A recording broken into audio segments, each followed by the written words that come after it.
Your life can be anything. It has so much potential. Hey, how y'all doing? It's Chey, and welcome to my goals for 2023 video. If you missed my 2022 goal wrap-up video, I'll have it linked in the cards, that way you can go check that out after this one. But you're here for 2023, for the new year, baby. It's a new year. New year, same me, same chaos, just in a different variety. Did that make sense? Nah, I don't care. Goals for 2023. I went ahead and wrote them down in my bullet journal. They are not all of the definitive goals that I want to accomplish, but I think they're good ones to start with and ones that I'm going to tell y'all about and explore. So yes, this is my brand new 2023 bullet journal. Y'all are getting a sneak preview from when it makes its official debut in a video that's going to be going up later. And you might be saying, Chey, that bullet journal looks oddly familiar.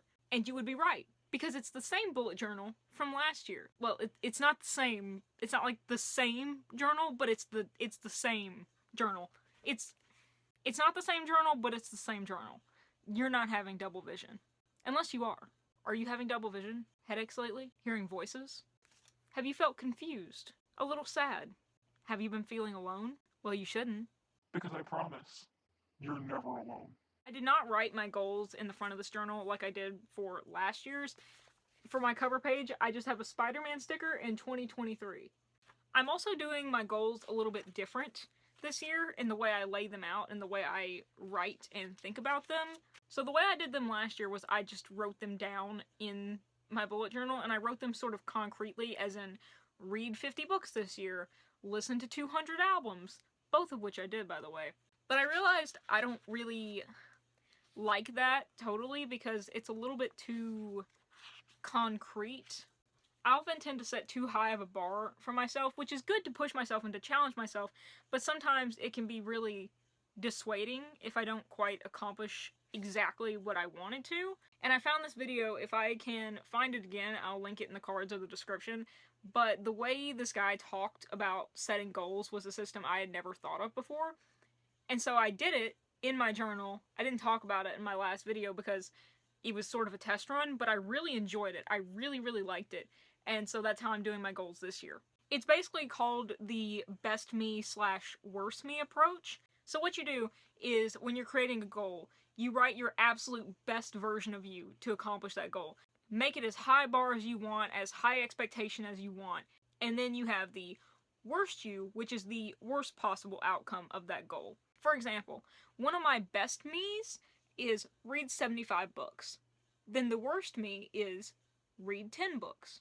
The reasoning for setting goals like this is because, like me, a lot of people often set too high of a bar for themselves and then find themselves disappointed when they don't quite accomplish what they wanted. So this creates a happy medium. More than likely, in a lot of goals, you're not going to always accomplish maybe what you want, but you're still going to be doing less than the bare minimum.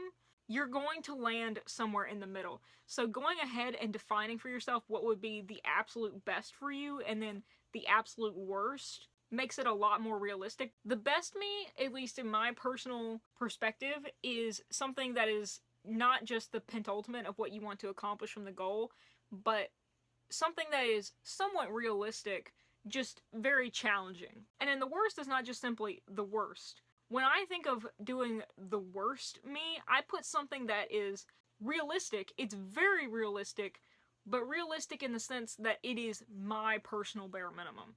I just really like the way it was set up because I did land in the middle of a lot of those goals. Some of them I accomplished the penultimate because, like I said, I was doing a test run, but a lot of them I landed in the middle, and I was happy with where I landed because I still did better than the absolute worst version of me. I still accomplished more than what I considered to be the bare minimum. So that is how I have the goals set up for 2023. I've already talked about my best me, read 75 books. Worst me, read 10. I think that's very doable because last year I read 60. I think that's a healthy medium. I know I'm definitely going to read more than 10 just in manga alone. Therefore, 75 is a good, healthy, challenging number, I think. Best me, 15 good push-ups. Worst me, none. Now, the only way I could accomplish the worst me is if I absolutely don't practice push-ups at all and I fall out of shape in being able to do them. I don't see that happening. Therefore, I'm already doing better than the worst me. Best me, 300 albums. Worst me, 50 albums. Considering I listen to nearly 250 albums last year, 235. I think 300 is a good, challenging number that could be very realistically done. 50 albums is very doable. There's at least 50 albums that are rumored to or are coming out this year that I'm excited to listen to. Sticking with the numbered goals, write 100k words is my best me. Worst me, write 1,000 to 5,000 words. Considering I just wrote 5,000 the other morning alone, writing is something I love to do. It's something that I do constantly, whether on my phone, on my laptop, physically with pen and paper, or just in my head. It's something I'm always doing. 100k seems like a bit of a push, but I only gave myself a 50k words challenge last year and decimated it. But I also don't want to shoot too far to the stars and get too arrogant and say, haha, write 500k words this year, and then just not accomplish anywhere near that. So I'm just bumping it up a little bit. Just bumping up the challenge just a little bit, because I may not have the same circumstances this year that I did last year. You never know what's going to happen in life. You never know how your free time is going to change. So I want to keep it challenging, but also realistic. Best me, see 10 shows. Worst me, none. I love going to concerts. I don't know if that's obvious. You guys can't really see it, but I have lanyards, like VIP lanyards, all hanging right here above my bed with my vinyl shelf. I love going to shows. And I would be very sad if I saw none this year. Very, very sad. There's actually one that's happening in a couple of weeks in Nashville that I may hit up and may film if I feel like it. It's a 156 silent show, and I'm very excited for it. But 10 shows throughout the course of a year, that's less than one a month. I think that's pretty doable. Especially because I'm so lucky to live very close to a city that is known for its music, and is getting more well known for the variety in music that it hosts. So I don't think it's going to be that hard, because I'm not counting like big concerts alone. I mean any shows, house shows, basement shows, club shows, just a show. But I will not be counting the shows that I work as an engineer. I feel like that'll be cheating a little bit. Best me, 20 new movies. Worst me, 2 new movies. I might up that number because I recently just did the final tally on how many movies I watched last year. My original goal was 12. I ended up watching 104. So I might need to up this number a little bit.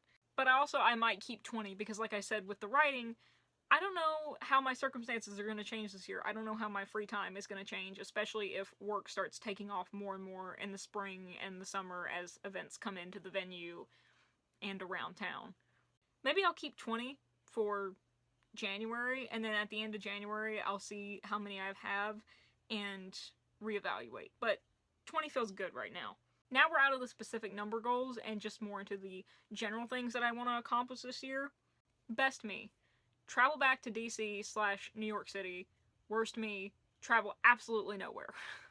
I want to go back to DC. I got to go back to DC and my alma mater just a few months ago to revisit a couple friends actually, and it was so much fun. I haven't been there since COVID, since I left, since I graduated. I didn't get nearly enough time that I wanted to because it was really a spur of the moment trip. So I'm wanting to go back and actually plan out a trip and see more people and spend more time with them. Not to mention New York. I've never been to New York, but my friend, good old Julia, hi Julia. I mean, I was gonna see her anyway because she's back in the US, but then we saw that Annocheyte is back in Moulin Rouge on Broadway, and we're like, we're going to New York. Don't have that fully planned out yet. Don't know if that is going to happen, but if it does, there will definitely be a video about it, maybe 2. I've never been to New York, but I've been told by multiple people that New York would be a good city for me to live in. Joke's on them. I hate living in a city. Would never do it unless I absolutely have to. So no, I would not. The penultimate city of cities, that's where I should live, and I hate living in cities? Do you even know me? Best me, move out. Worst me, same place. This was a goal I had last year, but just because of financial and current economic situations abound, blah, blah, blah, blah, blah, it didn't happen. But it's looking more and more like it's going to happen early this year because now there is an actionable plan and some possibilities that were not there last year. Best me, travel out of the US. Worst me, again, travel nowhere. Now, if I don't get to travel out of the US this year, it won't be the end of the world. Traveling nowhere would stink.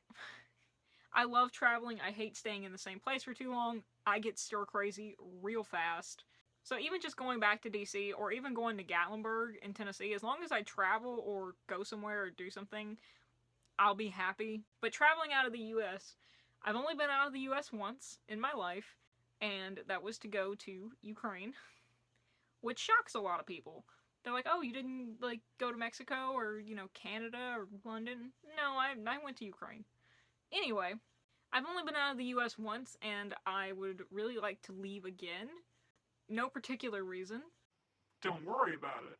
I just have so many international friends that I've never met, that I've never gotten to hang out with, or at least not hang out with for long. Like, they've come over to the US, but, they haven't gotten to stay that long. I really, really want to travel. I really, really want to go places. Speaking of Julia again, the light of my life, the French oui light of my life. That sounded... Editing Chey, back that up and erase that. Thanks. Julia and I, we've talked extensively about plans for traveling in Europe, especially in France or in London. I really, really, really want to go to Scotland. I also would love to go to Croatia. So many places I want to go. Hopefully I can at least go to one of them this year. And the last goal is, best me, get my first tattoo, worst me, have none at all. I want so many tattoos it's not even funny. The problem is money and finding an artist that does an art style that I like. I'm very picky with tattoos, which I think that you're allowed to be because it's something that's going to be on you forever and cost a lot of money. And the sort of tattoos that I want them in such a specific style that I want to make sure that I find an artist who has that style. Or at least a style that I like. I know no artist probably has the style that I exactly envision, and that's fine, but before I shell out a bunch of money, I'd like to do my due diligence and take my time in finding an artist that's at least as close as possible. And for the sake of consistency, I'd like to find an artist that I could keep going back to, But some of my tattoos don't take a super intense or super colorful or stringent art style. There's some that I just want words of or symbols, which, as long as they do good line work, any artist could do. But sometimes good line work is harder to find than you think.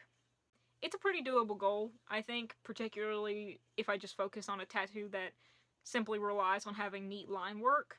Then it's just a matter of saving up enough money. That's all for my 2023 goals right now. Like I said, this is sort of a tentative list. This is just my starting list. If I come up with any more in the near future, I'll be sure to let y'all know and update y'all.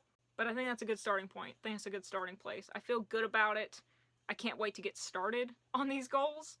And I can't wait to see where I am at the end of the year. That's going to be all from me. Happy New Year. I hope you're having a great start to your new year. I hope you're excited for the year to come. Thank you so much for watching. I really appreciate it. And if you haven't heard it from anyone else today, I love you. Love and peace. Until tomorrow.